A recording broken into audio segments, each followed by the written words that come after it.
team in a very reliable way, especially on stuff like Pharah, where the damage amp, because Pharah deals big blocks of damage, he deals like 120 damage a rocket. Putting a 33% amp on that is absolutely huge. Okay, flying out here, this is really good position for us. It's nice and safe. Want to be a bit careful if we start poking out, but okay, let's top her off. Okay, let's keep it alive. Not worry too much about actually floating around with the Pharah. Again, we've got a Zenyatta, so we have slow healing, so we want to be, you know, just like bringing people again over that one-shot threshold. And then Zenyatta can sort of start cleaning up. But Zenyatta generally wants to be keeping stuff like the Orborn, the Diva. Orborn Pharah would also be very, very strong here. Okay, this is actually where I get a bit wary. This position I actually don't like that much. And this position I don't like that much for a simple reason. We saw a Roadhog up here, right? If Roadhog walks forward and hooks us, we're actually in hook range here. If we actually run across and stand, like, hugging the wall, it's actually a lot safer. It means we can't be seen from up here, so people aren't going to know we're down here. It also, like, Farah's on her own. We're not going to be flying up to that far anytime soon, I think, until we start pushing, like, way through this. But meanwhile, we want to be focusing on, like, providing as much healing as possible. We're not really going to be getting kills here for now, so we don't have to prioritize this. I'd actually be happier if we just tucked in during that period instead of hanging around that corner. Just tucking in and under would actually be a little bit safer, especially because we've got our tanks pushing forward here, and there's like a little wall here that will block line of sight from the choke point. So you can hide around here and still be providing healing. Then you just want to be tucking in to the side a bit, or tucking in one side or the other. We don't want to be standing in the middle so much. Okay, healing, healing, healing. Let's keep people picked up. Now we can swap to amp. Okay. Top off the Genji. Okay. Damage amp, damage amp, damage amp. Being a little bit too careful at the moment. We could just be out a little bit more, just a touch more, just to keep that damage amp consistent. This is suicidal. I don't know why we've done this dash. I think we've gone after the Pharah. Again, just think about cover. Like, they have a soldier. Luckily, he's just died, but that jump was so dangerous. And what did it give us? Not really much. This is actually a very nice position, though. I really like this position up here. We just have to be very conscious of what's coming out over the balcony over this side. Want to be so careful over here. So we probably want to be attaching the beam and then turning, and like, you don't have to look at the, like, this is what we want to be doing. Attach beam, hold button, look over here. That's what we want to be doing, because you don't have to be looking at the target you're healing, right? You don't have to stare at them. There's no point at staring at them. We want to be watching for threats. The only threats that can hit us, well, is in all this space here. As long as we're looking at that, then hey. This guy raises a very good point that someone should be pushing the payload. It should be probably a Roadhog and Lucio or Zenyatta should be pushing the payload. They're not for some reason. They're pushing forward. Okay. Hook goes in. Zenyatta panics. There's a fucking... Oh my... The rage. The rage. I love it. I love it. Yeah, guys, don't lose sight of the meta objective. Okay, we can see the threat coming in. Now, you notice, this is what happens when, like, we start losing track of where the threats are. The Lucio gets displaced, and we're too busy, like, looking down there. We're not looking for where the threats are. Like, there's nothing down here that really demands our attention at the moment. We could probably stay on this Pharah, because the payload's going to top off anyone down there. Like, we don't need to heal this. The Pharah is going in and is probably being threatened. We want to keep an eye on where the threats are, make sure that our res is ready. If stuff happens down here, like if you hear hammer down, it's very obvious, so we know we can res that. We want to be so aware of what's going on over here, because if we lose track of that, this happens where we start getting pressured, so then we have to back off, and hey, Pharah dies. Luckily, Pharah gets a bunch of kills, but we could have perhaps saved that Pharah. We could have perhaps done it. Now, luckily, the Pharah says, you know, it's okay, and it doesn't matter too much. It's just a very minor optimization, but there is an opportunity there to save that Pharah by keeping an eye on our threats and keeping an eye on where the damage is coming from, and then preempting that damage, pre-healing the damage. Like, for example, that is something that we can't save because we don't want to be following that far forward, but we can cradle this area as she comes back, and we can pull her back and keep her alive during this period. That was really good. Like, what we just did there was actually spot on. Unfortunately, Zenyatta gets nailed. Okay? Again, this position, I don't like it. For the same reason as before. Where if we're poking out here, they have sightlines on us here, they have sightlines on us here, they have sightlines on us here. If we tuck in under here, it's actually much safer than being in this area. So don't be afraid to tuck in every now and then. We'll also be helping move the payload, which is like a minor bonus. Especially as we're solo healing. We definitely want to be very cognizant of the fact that, okay, we're going to be prioritizing this Zarya, and we're going to be trying to get people as they come in. But otherwise, if people like this Pharah are trying to range ahead, because we're solo healing at the moment, because the Zenyatta's dead, we can't follow this Pharah. We have to be keeping people alive on the payload. If Pharah wants healing, Pharah can just pull back nice and safe and come back to us. Oh, nice. Fire at will gets dropped in. Okay. Nice. Keeping people alive, keeping people alive, keeping people alive. Perfect. Nice. And the reason why I actually say perfect there is, as long as we keep a couple of these people alive, like the Pharah's positioning is devastating, and we just use a million ults. Nice. I would like to see perhaps a right click on the Zarya, because again, she's not... She gets burned down, so okay, hold left click, hold left click. No, I think actually we did fine. Like, she was dropping down to half, we couldn't have seen this happening. Yeah, I'm fine with that decision to heal there. That looks good to me. And we don't dash to the Pharah in that instance, because by dashing to the Pharah, what we're doing is we're going over their entire enemy team. They could just kill us, and that would be really bad. The enemy team's going to get wiped no matter what if that Pharah lives or dies, so we've done our job, basically. Like, we've looked after our job. Just be careful when laughing on the payload as well. We could have got shot there by a rocket, maybe, especially if they come out of bad spawn. And actually, in these transition moments, it's actually like we're actually missing a huge opportunity here. And this is just very good general advice on Watchpoint Gibraltar and on any payload map where the spawn's changing and we just wipe the team. All the enemy team is coming out of this spawn over here, and we actually see them. If we look right here, this is a free kill. If Genji, Pharah, and you run forward, if D.Va runs forward, we got some free kills here. This is free as fuck. Instead of just all standing on the payload, if one or two of you stay here, you just go out, you can actually scoop up a bunch of very easy kills here. Bunch of very, very easy kills here.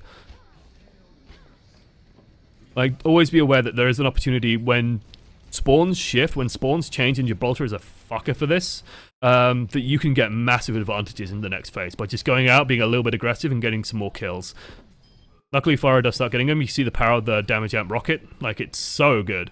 So strong. Okay. I'm fine with this positioning. The enemy team's probably going to react somehow. We dumped a lot of ults in the last fight. This is super risky. Now that it's safe over here, okay, it's fine. We actually want to just tuck into this corner, but you can see we're being, like, unnecessarily bold here. There we go. We want to be tucking behind. That sounds like it's coming from over here. Zenyatta's ulted for it. You just want to crouch, stay crouch, stay crouch, stay crouch. Like, even this is risky because we jump up when we do it.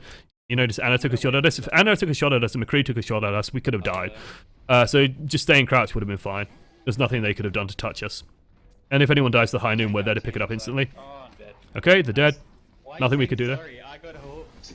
And I noticed this guy. I noticed this moment where this guy, like... Oh, I'm dead.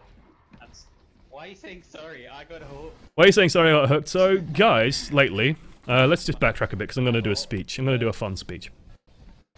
Lately, I've been watching a lot of Scrubs. I fucking love Scrubs. When I was growing up, I wanted to be a doctor, okay? I realized later in life that it's just too much work. It just takes over your life in such a big way that I actually, I found out being a doctor is probably not for me. How does this relate to this? Well, I've been watching a lot of Scrubs, and Scrubs is apparently very accurate to the medical world, but one of my favorite things about Scrubs is Dr. Cox. And Dr. Cox goes on these big, long rants where he gives a big lesson, usually calling the person a girl's name. So, Susan, pay attention to me. Please listen, look this way, okay, Susan? People are going to fucking die. You are a medic in a war zone. People are going to die while under your care. The best you can do for them is make sure that they survive their stupid asses for as long as possible. Are you listening, Sally? I certainly hope so. Do not fret when people die. 9 times out of 10, it is their own fault. When people make their stupid mistakes, you have to let that go and you have to learn to understand when those stupid mistakes happen or when people are just out of position and being greedy. Do not take the blame yourself there, Dorothy. Please just focus on doing your job. Don't bother apologizing. Don't be the heel bitch. You take control of your own life. You take control of your own actions and ideas and make sure you're focusing on doing that. You don't have to apologize for anything. Okay. That was my best attempt at a Dr. Cox rant. Literally off the top of my head. And it was a little bit too probably harsh, but you get the idea. When people are overextending, it's never your fault. Like, if this Pharah wants healing, she can back off. She's on low health. She has to take care of her own hit points. I don't like us being in this position so much just because we are very near the enemy team and we can get picked off, but this is not our fault. Sorry. You're so polite, so friendly. But yeah, it's going to happen a lot, and when playing Mercy, you get instances where there's like a Genji going 3 miles in. It is not your job to heal him. If he wants healing, he has mobility tools to get back to you. He can go find health packs. He can do that very quickly. It's not your job. You've got to understand when to let people go, when to let people make their mistakes and do all that kind of thing. Okay.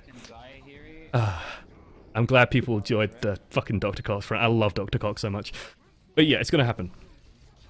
Okay, I'm actually fine doing DPS here. We definitely want to be calling out to the team. I imagine you are. That hey, McCree's in the backline, because this actually makes it very hard for us because we want to be positioning over here. Because if you think about sight lines, like what's available on the sight lines, we've got that corner, and let's do it this way.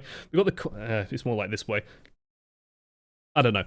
We've got the corner here. Let's just try and do it with this. You guys know what I mean. So when we're standing here, we're probably visible to actually a number of the enemy heroes. We don't have a Reinhardt either that's protecting us with a big wall. We could get nailed by a soldier, for example, very quickly. With a couple of shots and a rocket, we could be dead.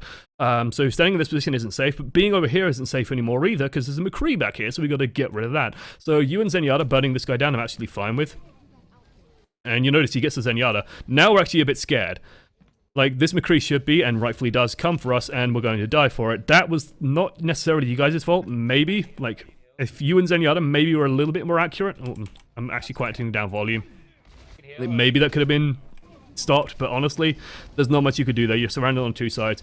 One thing I would like to see maybe is just a look over here just to see how safe this is, and then we could start moving this way more and tuck into the team more, because D.Va's more likely to respond if she can actually see us, for example. People are very cognizant of what's going on in front of them, but not so much to the side, so if you run this way a little bit, or we just run further back, because we know that McCree's probably coming for us, so instead of being here, we want to be even further back, we might have been okay. And in this instance, life is hard. Like, there McCree got into a good position. It's up to your team now to kill him. Hopefully he probably died during this time where he just, you know, flash rolled you. Okay, we're still in a good position. We still have this res. We haven't had a good opportunity to use the res. I think the only opportunity we had was like the 2 deaths earlier, and honestly, that's probably not the best time to use it. Don't be afraid to hold on to a res. But yeah, like, the guys come up with a plan. I like the plan. I like the fact that this guy's got a plan. Zarya plus Pharah combo. Okay, we land that. We win. Simple. Simple, simple, simple. Now that we've got this plan, we want to facilitate that plan. So our job now, mentally, is to make sure, A, Zarya can get into position, B, make sure Pharah can survive and get into position. So good, we're following the Pharah. It's actually nice and safe up here. Genji's been a bit crazy, top him off, let him go. Genji can go and do his own thing. Get this person up nice and high, and then, okay, let's focus on getting the Pharah a little bit of support. Like, we don't need to heal this much, Zenyatta can deal, like, finish up here. We can actually put damage jump onto the Pharah and maybe get a pick. Now, these are instances, for example, when we don't need healing quite so much. You notice that Mercy's like half health. Imagine if he was damaged that Mercy would be even lower. Like, now we want to be thinking about, okay, maybe we can pick this up. But this Genji, for example, should be pulling even further back. Otherwise this happens. Like, that's that Genji's fault. Beyonce, like, let him go. So I'm just going to start calling you girls now. This actually wouldn't be a bad res. Yep. I'm perfectly fine with that tempo res. It just keeps pressure up. We have the res. We have the tools available. The fact that he did that. I need heals. I'm behind. In this instance, this is where you have to use, like, this is where I politely remind people to use the I need healing button, just because it tells us, because it tells us, like, it tells the healer where you are, rather than just I'm behind. Definitely want to be staying on this Pharah, keep the heal. Like, you notice, they were already all dead by the time we put damage amp on them. We don't need damage amping on that. Okay, feeling good. Pharah probably can't hit us in the air. Honestly, we just want to stay in the air in that instance, because Pharah probably won't be able to hit us. Team kill. Boom. So, what did we learn? What did we notice? What should we be focusing on? Now's probably a good time to start asking some questions. The big thing I noticed was that we spent too long, like, looking at the people that were healing. And I don't know whether this is a console versus PC thing. But in general, you want to be, like, looking, heal target, put the heal beam on for as long as you need it on. Don't look away, look for threats, look for where the damage is going to be incoming. So then you can preempt where to put the heal beam. And I don't know whether that's a console or PC thing, because movement's more free with the mouse, for example, where you can just, like, quickly look and quickly look back. But I noticed that your motion looked really smooth. So it looked okay. So just be aware that, you know, you want to be looking at the enemy, not so much looking at your team. Always glad to be able to catch your coaching live. Also +1 for drive Josh Cox. Oh god. But did she just say for dry Josh Cox? Did she just say that in my video? I'm disappointed. That's not a console thing unless they have sensitivity super low. Okay. Yeah, so in general, like, I think the best example was... this is... It's fine, there's no one. Still defending. Go, here we go. It was sort of in these instances over here where we get onto the high ground, like, this is a really good position. And, like, we want to be looking mostly in this area, putting our heal beam on a target, and then looking back. So in this instance, damaging out the Pharah. Okay, and like, we don't need to look at this. Like, this is hilarious to look at, but honestly, we want to be looking somewhere else. Because if we put a heal beam on this area, for example, she survives so much better if she gets hooked in. If you actually heal beam a Zarya while she's getting hooked, she will survive it. Because you'll undo the damage the hook did, and then she will take about 350 damage, but she'll bubble herself and survive. That'll be really, really good. Okay, questions.